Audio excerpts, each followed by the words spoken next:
Welcome to Movie Time. Today I will show you a drama, mystery, thriller film from 2018, titled Searching. Spoilers ahead. Watch out and take care. David Kim creates a new user account for his daughter Margaret and takes a picture with her and his wife, Pam, as Margaret is growing up. Photos and videos perpetuating the family's happy memories are being uploaded on YouTube or different files. Eventually, Margaret starts taking piano lessons, and David later buys her a piano so she can practice with her mom every day. One day, Pam finds out that she has lymphoma. The family does their best to fight it, but it doesn't work out and she ends up in the hospital. Margaret creates an event on her calendar and names it Mom Comes Home. At the hospital, Margaret is playing a sad melody on a toy piano, while her pale mom barely manages a faint smile. And so Pam passed away, leaving her daughter and husband to take a picture by themselves on Margaret's first day of high school.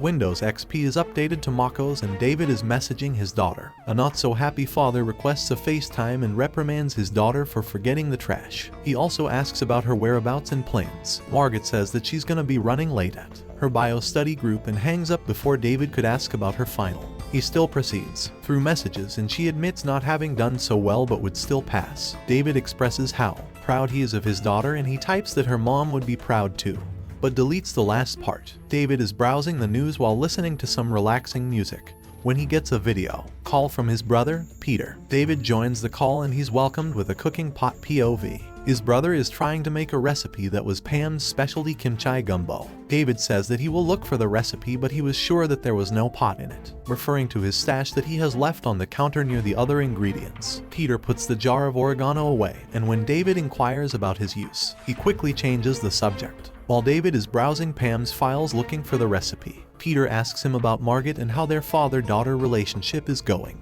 Just as the pot master was about to dig up further personal questions, his doorbell rang and so he had to remind David of sending the recipe ASAP before ending the call. While looking for the recipe, Peter comes across a video of Pam making kimchi gumbo with young Margaret. Resurfacing feelings of grief and sadness make David hide the video from his search results. While sleeping, David misses 3 calls from Margaret. When he wakes up the next day, he tries to reach his daughter via FaceTime, phone calls, and texts, but to no avail. By 3 p.m. there is still no response from Margaret, and after his work meeting, David is about to text her when he notices that Margaret has left her laptop at home, which is very unlike her. He leaves her another voicemail during which he realizes that it's Friday and she is usually at her piano lesson at this time. He calls her piano instructor asking to speak to his daughter, but she is confused since Margaret had stopped attending 6 months ago. Taken aback by this, he scrolls through his conversations with Margaret in which there are pictures of David leaving her the money for piano lessons and Margaret saying the sessions were going great. The worried father calls her school, who informs him that Margaret hasn't shown up to class that day. Anxious, he texts his brother, who suggests that she might have ditched school to go on a trip with her friends and that David should ask them about his daughter's whereabouts. Not knowing any of her friends, David searches for Margaret's social media accounts, but they are all private. David logs into the family's old computer through Pam's session. She has been keeping the contacts of Margaret's middle school friends in an address book. David dials the number of Isaac's home and the mother picks up, instantly recognizing Mr. Kim. Isaac's mom tells him that it might be a reception problem since her son and friends went camping and that Margaret was definitely invited and that they'd come back the next morning. The angry father throws a tantrum through a long text but ends up deleting it and simply requesting Margaret to call him as soon as she gets reception. The next morning, Isaac calls David and says that Margaret never showed up to the trip and didn't respond when he tried to reach her before taking off. And that was the last red flag David needed to file a report for his missing daughter. Soon after, Detective Rosemary Vick gets in touch with David, saying she was assigned to his daughter's case. She sympathizes with him, being a parent herself, and asks him to give her a better insight into how the events unfolded. While the detective is doing a recap of Margaret's disappearance timeline, David is Googling Detective Rosemary Vick and he opens 3 different links. One video where she's given an award, her Facebook page that shows she has a son, and an article about her building a recovery clinic with ex-convicts. David opens Margaret's laptop and tries to log in to her Facebook, but her password isn't saved, so he clicks on Forgot Account. A code is sent to her email which he can't get into either, so he sends another code to her recovery email, which he created, so he manages to get in. He then looks at her Facebook friends list and calls one of them. David asks him questions like when he last saw Margaret and where he was the night she disappeared, and notes it down into a spreadsheet. He shows it to the detective, who asks David to update her if he learns anything and also to share the spreadsheet with her. So David starts calling Margaret's 289 Facebook friends one by one, asking them the same questions. After several calls with Margaret's recent chats and acquaintances, he realizes that his daughter didn't have any real friends and that she was isolating herself most of the time. After going through 2/3 of her friends list without learning anything useful, David voices his frustrations to Peter, who suggests taking a look at her offline friends and activities. David looks through her school files and contacts Abigail, the girl who hosted the study group at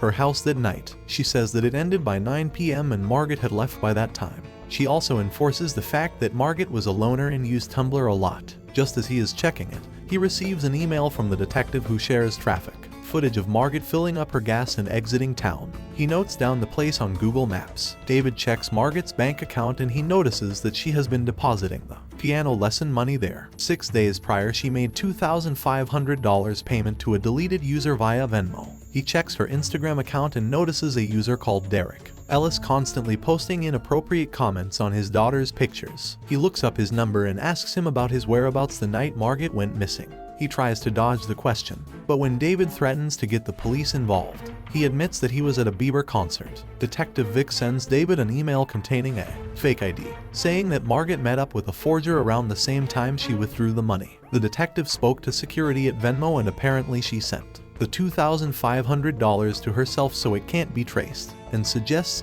that Margaret probably ran away. David refuses to accept that possibility and continues his own investigation. He goes through Margaret's most visited websites and finds a streaming website called Ucast. Not knowing how the site exactly works, he clicks on Cast Now and ends up starting a live stream. As soon as he does, a user called Fish and Chips joins the cast and leaves seconds later. David ends the stream and starts looking through Margaret's saved live streams. Margaret had few watchers, but her regular was Fish and Chips, who initially asked her favorite Pokemon, to which she responded with Uxie, because it can wipe memories. They talked almost every day, and Fish and Chips once opened up about her struggles with money to pay her mom's hospital bills as she has a bad tumor. Afterward, David has a call with Detective Vic, who denies any of the Ucast members having a connection with Margaret's disappearance. Even Fish and Chips had an alibi, confirmed by her diner manager and CCTV footage. Just before shutting down Margaret's computer, David notices a picture of a lake. He goes on her Tumblr and sees another picture of the same lake. He finds it on Google Maps and realizes where she was going that night. He rushes to the lake and calls the detective,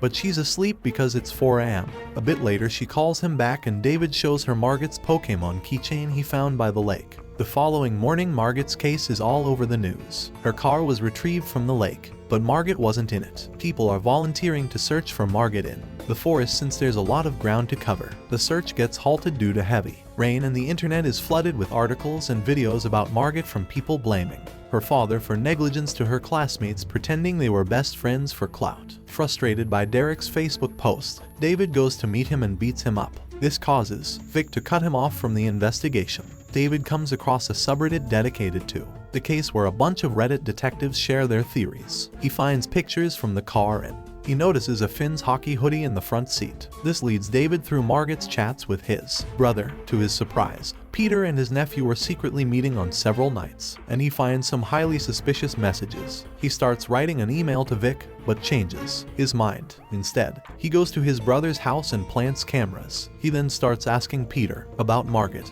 what kind of relationship they had and how often they would meet. Disturbed, Peter replies that it was a normal uncle-nephew relationship and that they didn't meet often. He shrugged off further questions as he went back to finish making the tea. David doesn't stop and starts reading their texts out loud. Peter replies that he can explain, but David doesn't listen and starts beating his brother up, accusing him of the unspeakable. He doesn't stop until Peter shouts that they were smoking pot and nothing near the assumption his brother was making. David ignores a call from Vic and listens to what Peter has to say.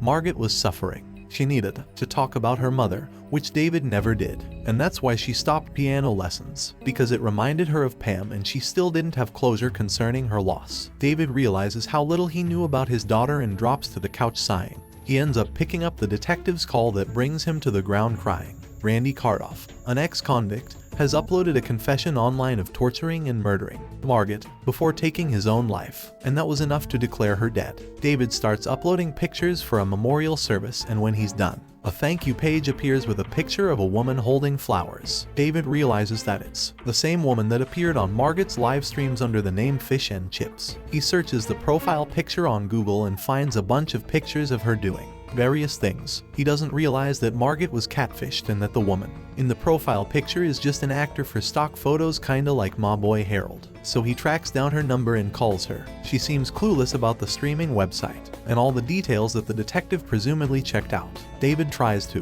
reach Vic, but she doesn't pick up. He then reaches out to the 911 dispatcher, who couldn't connect him to Vic directly, yet she praises Vic's volunteering for the case. David makes the dispatcher repeat herself twice, as he was sure Vic said she was assigned to the case, but the dispatcher said that it was done voluntarily as soon as the missing person report was filed. David takes another look at Detective Vic, opening the same news page he did initially. He notices that one of the ex-convicts next to her is Randy Cardoff, so he asks to be connected to the deputy sheriff. Next thing we see on the memorial stream is David staring down Vic as she gets arrested. When being interrogated, she explains that 6 months ago her son found Margaret on the streaming website. He had liked her since grade school, so he made up a new identity and started talking to her. They were friends and talked a lot until Margaret found his Venmo account and sent him $2,500 for his mother's made-up hospital bills. He had to come clean, but didn't want to do it in public, so he followed her that night to the lake. As she was getting high, he got in her car,